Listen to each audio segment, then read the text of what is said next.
Assalamualaikum, selamat pagi anak-anak semua. Semoga kalian semua dalam keadaan sehat walafiat. Hari ini kita akan belajar kimia materi hidrokarbon. Hari ini kita akan membahas tentang hidrokarbon. Senyawa hidrokarbon. Senyawa hidrokarbon adalah senyawa yang tersusun dari unsur hidrogen, dan karbon.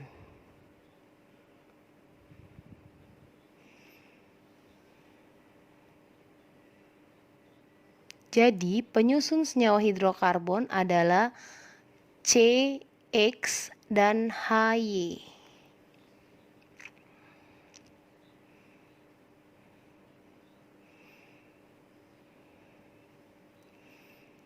Kita akan membahas tentang kekhasan atom karbon.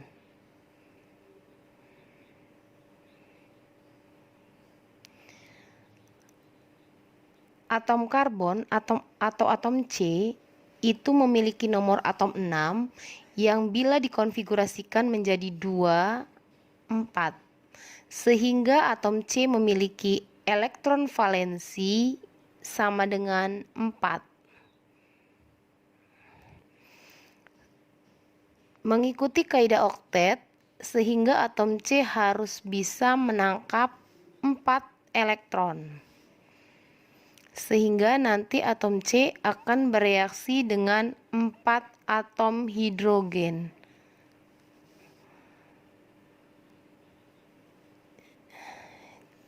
Atom C akan berikatan dengan 4 ikatan dari atom lainnya.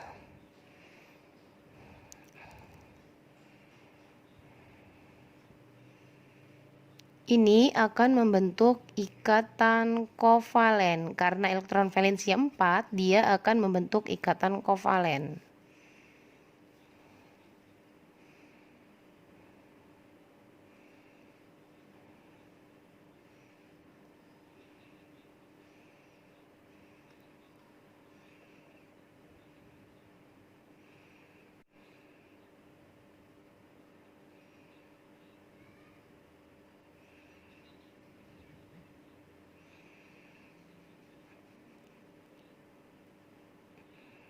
Jumlah ikatan pada senyawa karbon ini, yang pertama, ikatan tunggal.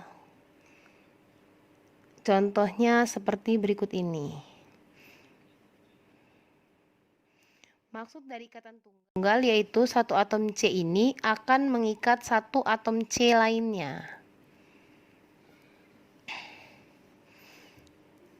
Karena C itu mengikat 4 atom, sudah berikatan dengan C di sebelah kanannya 1.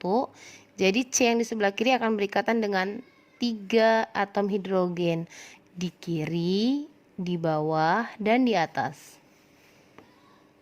Yang C di tengah itu sudah mengikat 2 atom C di kanan dan di kiri.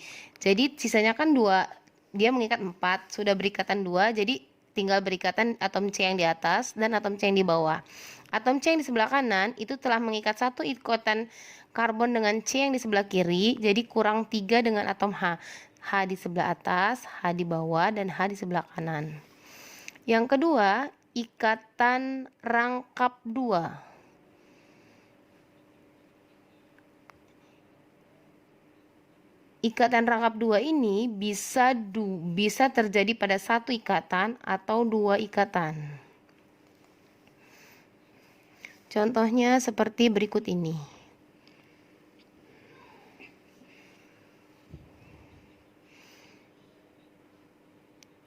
Contohnya atom karbon yang di bawah ini memiliki ikatan rangkap sebanyak 1. Kan tadi C itu berikatan dengan 4, karena sudah ada 2 ikatan rangkap di sebelah kanan, berarti kurang 2. Maka ikatan C berikatan dengan atom H di atas dan atom H di bawah.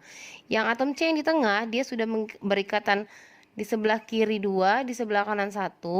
Jadi dia harus berikatan dengan 1 atom C di atas. Atom yang di sebelah kanan sudah berikatan dengan atom C di sebelah kiri, kurang 3 atom H lagi. Di sebelah atas, di sebelah bawah, dan di sebelah kanan. Yang ketiga, itu ada ikatan rangkap 3. Rangkap 3 berarti ikatannya juga 3. Ikatan rangkap 3 ini hanya bisa satu ikatan. Posisi rangkapnya itu tidak harus di ujung, tapi bisa juga di tengah atau di sebelah kanan. C atom yang di sebelah kiri sudah ada 3 ikatan dengan C di sebelah kanan, berarti kalau dia 4 berarti kurang 1 ikatan dengan H. C yang di tengah itu sudah ada ikatan 3 di sebelah kiri dan 1 di sebelah kanan, jadi dia tidak perlu H lagi karena dia sudah berikatan dengan 4. Yang C di sebelah kanan dia baru berikatan 1 dengan atom C di sebelah kiri, jadi dia harus berikatan dengan atom 3 dan sebelah bawah. Selain berdasarkan jumlah ikatannya,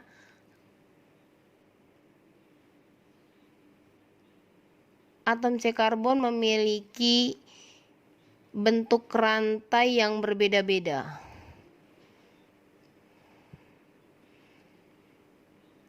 Yang pertama, ada atom rantai karbon yang bersifat terbuka.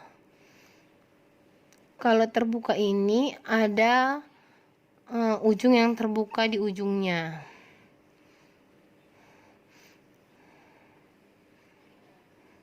Ujung kiri dengan ujung kanan itu tidak menyambung, jadi itu disebut dengan rantai terbuka. Yang di sebelah kanan baru berikatan 1 berarti CH3, yang di tengah CH2, yang di tengah lagi CH2, yang di sebelah kanan, di sebelah kiri CH3.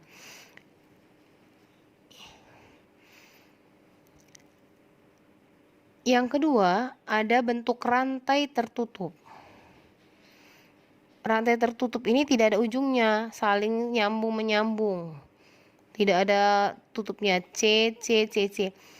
C itu berikatan 4, jadi sudah berikatan kanan kiri, berarti dia kurang 2 atom H, jadi CH2. Rantai terbuka itu disebut dengan rantai alifatik. Kalau rantai tertutup disebut dengan rantai siklik.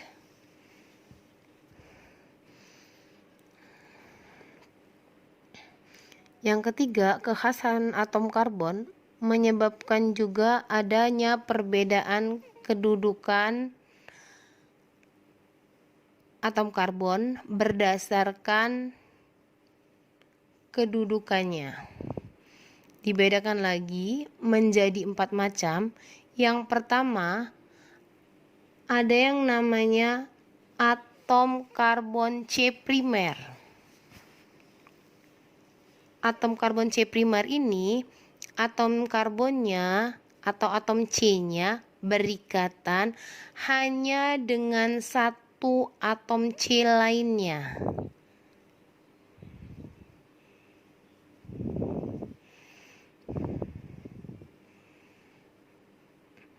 Yang kedua, sekunder. Kalau sekunder, atom C itu berikatan pada 2 atom C lainnya.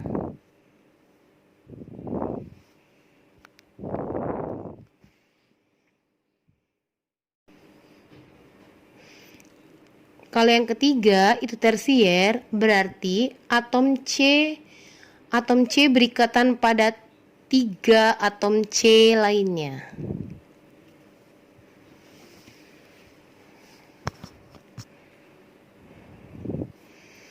Dan yang terakhir, yang keempat, itu adalah atom C tersier, kuartener. Atom C kuartener. Kalau atom C kuartener itu atom C yang mengikat 4 atom C lainnya.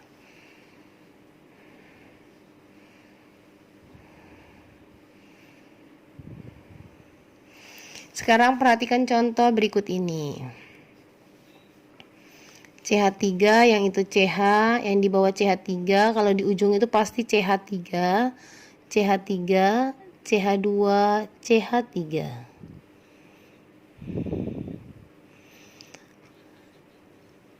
Atom C primer itu hanya menempel pada satu atom C lainnya, biasanya letaknya itu hanya di ujung-ujungnya.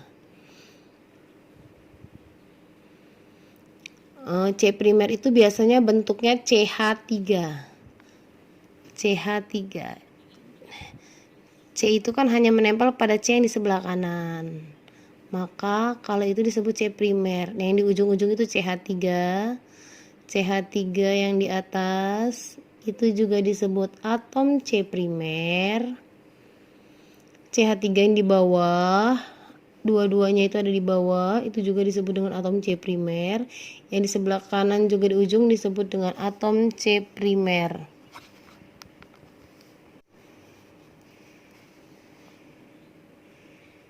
C primer.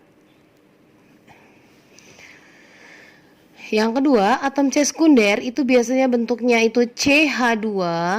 CH2 itu atom C yang mengikat dua atom C lainnya. Mengikatnya biasanya di kanan atau di bawah, atau di kiri atau di kanan. CH2. CH2 itu hanya terlihat pada atom C yang nomor 2. Itu hanya atom C sekunder. Sekunder berarti yang C nomor 2 tersier, yaitu atom C tersier itu bentuknya CH. CH itu berarti hanya ada di atom C nomor 4. Nah, yang terakhir kuartener itu yang mengikat 4 atom C ada di tengah-tengah. Jadi dia mengikat atom C yang di sebelah kanan, sebelah kiri, dan sebelah bawah.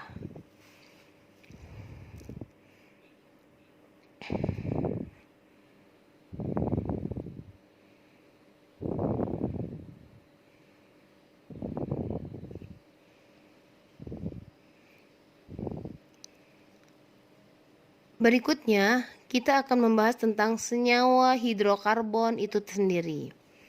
Senyawa hidrokarbon, seperti dibilang tadi, itu terdiri atas senyawa hidrogen dan karbon. Hidrogen itu dilambangkan dengan H, karbon dilambangkan dengan C.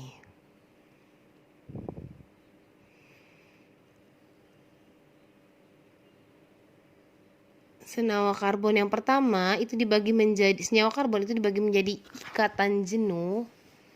Itu artinya penuh dengan hidrogen. Maksudnya penuh berarti hidrogennya banyak. Yang kedua, ikatan tak jenuh. Tak jenuh itu berarti hidrogennya tidak penuh. Atom H-nya berarti sedikit atom H ya.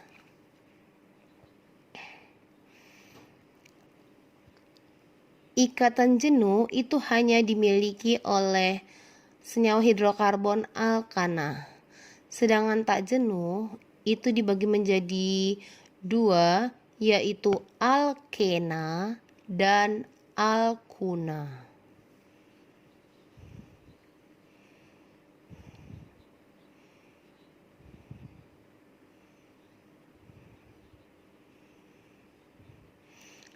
Alkana itu memiliki ikatan tunggal, sedangkan alkena memiliki ikatan rangkap 2, dan alkuna memiliki ikatan rangkap 3.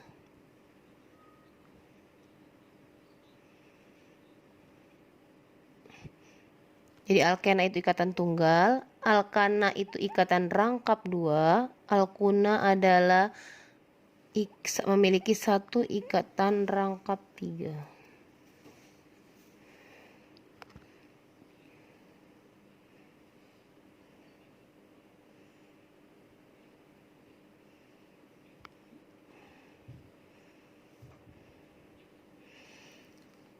Perhatikan contoh berikut ini. Misalkan contohnya kalau alkana itu C2H6. C-nya 2, H-nya berarti 6. Di atas, di kanan, di bawah. C-nya kita letakkan begitu. C-nya itu ada 2 kan, H-nya ada 6. Ikatannya ikatan tunggal dia. Kalau alkena misalkan C2 H4 C3H6,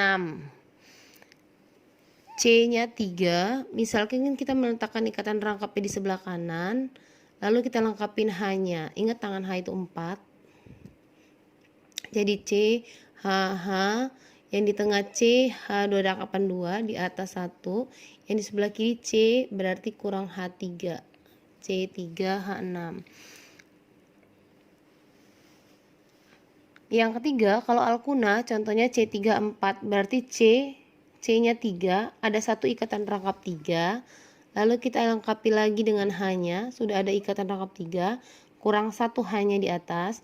C, dia sudah ada ikatan rangkap di sebelah kiri 3, di sebelah kanan 1, berarti udah 4, dia nggak butuh H.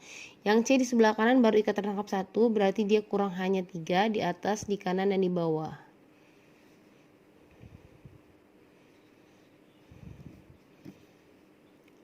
Bagaimana cara kita menentukan rumus molekul dari alkana, alkena, dan alkuna?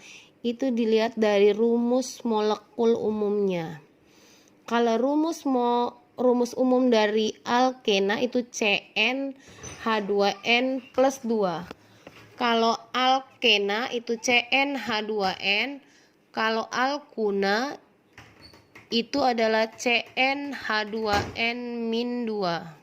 Alkana itu memiliki rumus umum molekulnya CN H2N plus 2N.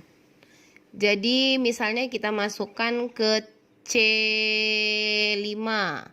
C-nya 5 berarti 2 dikali 5 ditambah 2. Berarti kalau C5 hanya 12. C-nya 5 berarti hanya ada 12. Kalau C-nya 8, 2 kali 8 ditambah 2 berarti 16 tambah 2 18, berarti C8 hanya itu 18. Berarti rumus umum molekul alkana itu adalah CnH2n plus 2. Untuk alkena itu memiliki rumus molekul CnH2n. CnH2n berarti kalau C4 hanya tinggal 2 kali 4 berarti 8, C4H8. Kalau C6 2 kali 6 berarti 12, berarti kalau C-nya 6 hanya 12, berarti alkena itu memiliki rumus umumnya CnH2n. Untuk alkuna itu memiliki rumus umum molekulnya CnH2n min 2. C-nya 5, 5 kali 2 dikurang 2 berarti 8, berarti kalau C5 hanya sama dengan 8, berarti C5H8. Berarti rumus umum dari alkuna itu adalah CnH2n min 2. Bagaimana anak-anak? Apakah kalian semua telah memahami materi hari ini? Untuk lebih memahaminya, kita akan mengerjakan latihan soal. Terima kasih.